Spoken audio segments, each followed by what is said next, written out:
Hello guys, this is me Rahul Sharma and welcome to our channel the unstoppable facts. सबसे पहले आप सभी को 2024 इस नए साल की ढेरों शुभकामनाएं। आप हेल्दी रहे, वेल्दी रहे और आप जिस गोल को अचीव करना चाहते हैं उस गोल को अचीव करें। मेरी यही शुभकामनाएं हैं आप सभी के लिए। तो आज जैसे कि आप थंबनेल में देख रहे हैं, आज हम बात करने वाले हैं एक ऐसी महान शख्सियत के बारे में, एक ऐसे पर्सन के बारे में जिनका नाम है सचिन तेंदुलकर। और आज हम बात करने वाले हैं सचिन तेंदुलकर के 5 वर्क एथिक के बारे में। अगर हम इन 5 वर्क एथिक को अगर अपनी लाइफ में इंक्लूड करते हैं तो हम अपने गोल को अचीव कर पाएंगे। तो सचिन तेंदुलकर, जिनका जन्म हुआ था 24 अप्रैल 1973 को, जिनकी पिताजी का नाम रमेश तेंदुलकर और जिनकी माताजी का नाम रजनी तेंदुलकर है, इनके कोच का नाम रमाकांत आचरेकर है। हम बात करेंगे 5 वर्क एथिक के बारे में। तो आज हम सचिन तेंदुलकर के जिस पहले वर्क एथिक की बात करने वाले हैं वो है फोकस। सचिन तेंदुलकर का फोकस शार्प फोकस था और इसी की वजह से उन्होंने इतनी महानतम पारियां खेली क्रिकेट में। आज ओडीआई हो चाहे टेस्ट हो, उनके सबसे ज़्यादा रन्स हैं। इसके अलावा 100 शतक पूरे करने वाले एकमात्र जो बल्लेबाज है वो है सचिन तेंदुलकर। तो उनका जो फोकस है, फोकस की ही वजह से विव रिचर्ड्स, जो वेस्ट इंडीज के महानतम बल्लेबाज रहे हैं, उन्होंने सचिन तेंदुलकर को वर्क लाइक ए ट्रोजन और जीनियस जैसे शब्दों से उनको संदर्भित किया हुआ है। तो सचिन तेंदुलकर का फोकस ही एकमात्र ऐसा था जिनकी वजह से वो क्रिकेट में इतने सालों तक क्रिकेट खेल पाए, इतने सालों तक इतनी महान महान पारियां खेल पाए। दूसरा जो वर्क एथिक है वो है सेल्फ डिसिप्लिन। सचिन तेंदुलकर अपने में सेल्फ डिसिप्लिन रहते थे हमेशा। चाहे कहीं भी दूसरे देश में खेलने की बात हो, ऑस्ट्रेलिया हो, वेस्ट इंडीज हो, इंग्लैंड हो, हमेशा ये देखने को होता था कि जितने भी साथ वाले खिलाड़ी हैं वो इधर उधर घूमने और मस्ती, फन, एंटरटेन करने के लिए खुद को इधर उधर जाते थे। लेकिन सचिन तेंदुलकर एक ऐसे खिलाड़ी थे जो फील्ड पे एक्स्ट्रा प्रैक्टिस करते थे और जिस मुताबिक जिस जिस जगह खेल होने वाला था उस जगह के वेदर, हर चीज़ को वो देखकर और उस तरीके से अंदाजा लगाते थे। तो इस तरीके से वो हमेशा सेल्फ डिसिप्लिन रहते थे खुद में। तीसरा जो वर्क एथिक है वो है प्रैक्टिस एक्स्ट्रा। यानी हमेशा सचिन तेंदुलकर की ये बात हमेशा हर कोई नोटिस करता था कि वो अदर जितने भी खिलाड़ी थे उनके मुकाबले वो प्रैक्टिस एक्स्ट्रा करते थे। हमेशा प्रैक्टिस एक्स्ट्रा करते थे और जिस भी तरीके का बॉलर हो, जिस भी तरीके की बैटिंग के पिच हो, वहां पे खेलने के लिए वो हमेशा तैयार रहते थे।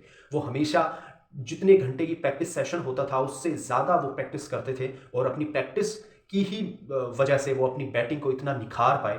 तो प्रैक्टिस वो हमेशा ज़्यादा करते थे, इसी की वजह से वो इतने महान खिलाड़ी बने। चौथा तो वर्क एथिक है सचिन तेंदुलकर का, वो है एफर्ट्स। हमेशा ये देखने को होता था कि सचिन तेंदुलकर है वो अपनी तरफ से मैक्सिमम एफर्ट्स लगाने की कोशिश करते थे। अगर वो 50 रन बनाते थे तो उसको, उस इनपुट को आउटपुट 100 में तब्दील करने की कोशिश करते थे।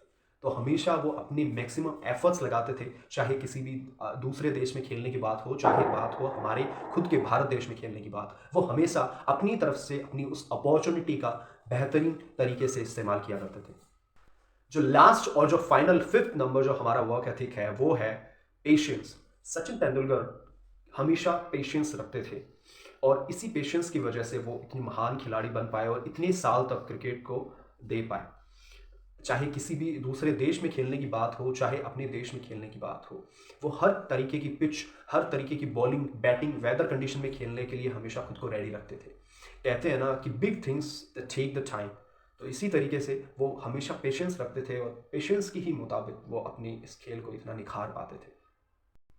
एक वो कौन सी वजह थी जिस वजह से सचिन आज क्रिकेट के लेजेंड कहे जाते हैं? बात है पाकिस्तान की, पाकिस्तान में टेस्ट क्रिकेट की। सचिन तेंदुलकर 16 साल की एज में अपना टेस्ट क्रिकेट पाकिस्तान में खेल रहे थे। Navjot Singh Sidhu non striker end पे थे। 2 से 3 आउट होने के बाद सचिन तेंदुलकर की बारी आई। सामने थे 150 किलोमीटर पर आवर गेंदबाजी करने वाले इमरान खान, यूनुस वकार जैसे बॉलर। और जैसे ही सचिन तेंदुलकर की बारी आई खेलने की, पहली 1 से 2 बॉल उनको समझ में भी नहीं आई, इतनी फास्ट वो बॉलें थी। तीसरी या चौथी बॉल खेलने वाले थे सचिन तेंदुलकर और बॉल इतनी फास्ट आई कि उनकी नाक पे लगी। नाक पे लगने के बाद में ब्लीडिंग ही ब्लीडिंग होने लगी। उनके टी शर्ट्स पे, उनके हाथ में, ग्लव्स पे, सब पे खून ही खून हो गया। जो फिजियोथेरेपिस्ट है वो आए, नवजोत सिंह सिद्धू भी घबरा गए थे उस कंडीशन में। फिजियोथेरेपिस्ट आकर और उन्होंने आइस क्यूब वगैरह वो सब कुछ यूज़ किया और उनको स्ट्रेचर पे ले जाया जा रहा था सचिन तेंदुलकर को। लेकिन सचिन तेंदुलकर ने कहा मैं खेलेगा। यानी ये एक वो वजह थी, ये उनका ऐसा टाइम था जिस टाइम को वो हमेशा याद रखते हैं कि उनको ये लगा था कि आज के बाद शायद मैं टेस्ट क्रिकेट नहीं खेलूं। तो दोस्तों, आज की हमारी ये वीडियो थी सचिन तेंदुलकर और उनके वर्क एथिक के बारे में। अगर आप उनके वर्क एथिक को अपनाते हैं तो आपकी लाइफ एक अलग ही डायरेक्शन पे होगी और हम अपनी गोल को, जिस गोल को अचीव करना चाहते हैं, उस गोल को अचीव कर पाएंगे। अगर आपको ये वीडियो अच्छी लगी हो तो हमारे चैनल को सब्सक्राइब कीजिएगा, इस वीडियो को लाइक और शेयर कीजिएगा। Thank you so much.